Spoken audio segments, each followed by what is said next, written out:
Aristotle called courage the first virtue because it makes all the other virtues possible.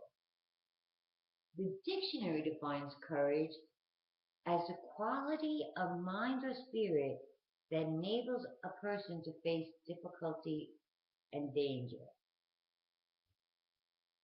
As an administrator, I don't think that there was one day that didn't have some level of difficulty. Good days were days that weren't too difficult to manage. Courage also conjures up images of heroism, of ordinary people doing extraordinary things.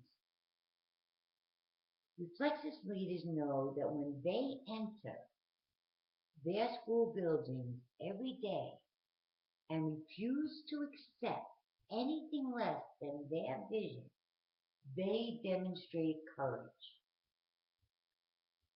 Reflexes leaders use courage as a verb rather than a noun. It's the ability to be present and available, to create a culture that seeks out collaborative partnerships and still be responsible for the final outcome. It's all about empowering others and having trust in your community members to also be connected to your vision. It's the ability to set your school on a new course despite resistance from within and without. Courage is stepping up to the plate and doing what needs to be done to accomplish the goal. Courage is blending patience and persistence, having a sense of urgency, but the tolerance to get it right.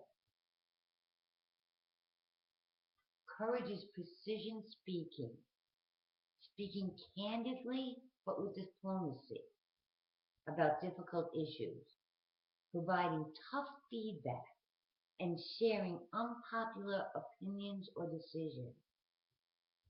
Or as Winston Churchill said, courage is what it takes to stand up and speak, but courage is also what it takes to sit down and listen. Wisdom. When I think of wisdom, I see two images almost immediately. One, a cartoon owl wearing glasses and a mortarboard on his head. The next vision is of a matured, long-bearded monk in an orange sarong, sitting cross-legged, meditating on the top of a mountain.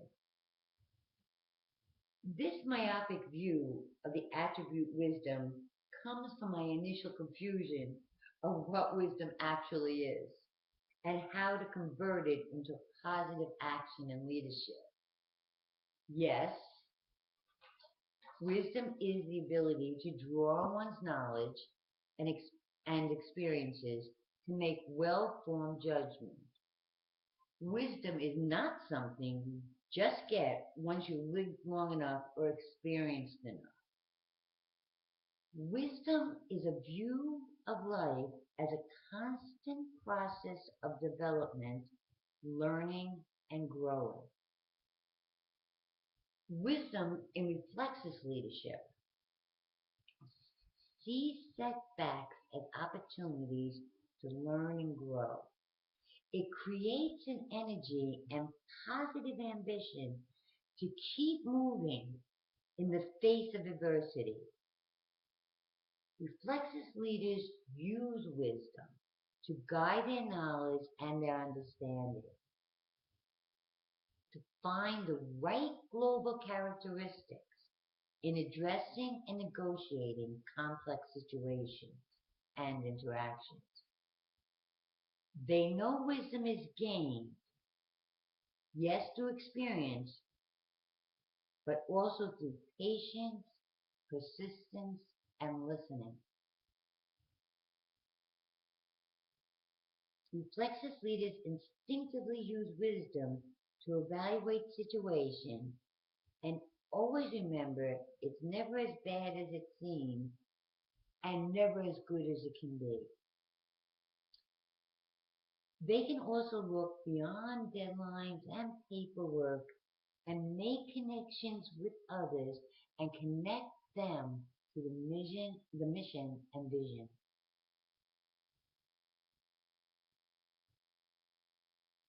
Wisdom for reflexive leadership is prudent and temperate. It's the perception of others that you have the courage and knowledge to implement an effective course of action to make goals, vision, and mission a reality. Like most Tuesday morning quarterbacks, most of us are very wise in retrospect. Hindsight can give most people the status of expert.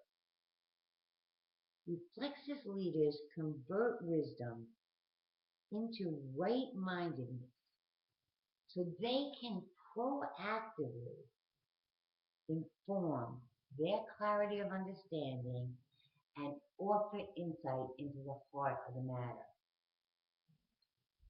Finally, competency.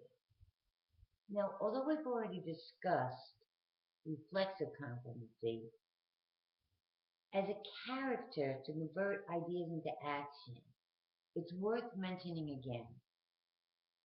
It once was said, a competent leader can get efficient service from poor troops, while on the contrary, an incapable leader can demoralize the best of troops. Competency is about people perceiving confidence in your ability to lead and accomplish the goals and visions you have set forth. For reflexive leaders, it's about converting knowledge into support, the vision into attainable goals, and these goals into achievable tasks. It's the blending of knowledge, skill, and ability seamlessly into a singular characteristic that is available to all members of the community. Competency is putting first things first, and for us, that is academic success for all students. It's developing expertise in what that means and what that looks like. Reflexive leaders temper their knowledge through our mantra. People don't care how much you know until they know how much you care. So they also ensure there's a clarity of understanding for the why and how of student success.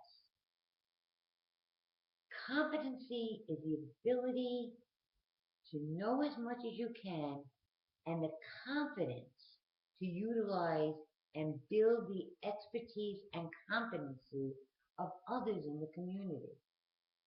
It is, as we mentioned earlier, a reflexive habit of mind and heart that shows community members the vision and the roadmap to reach it.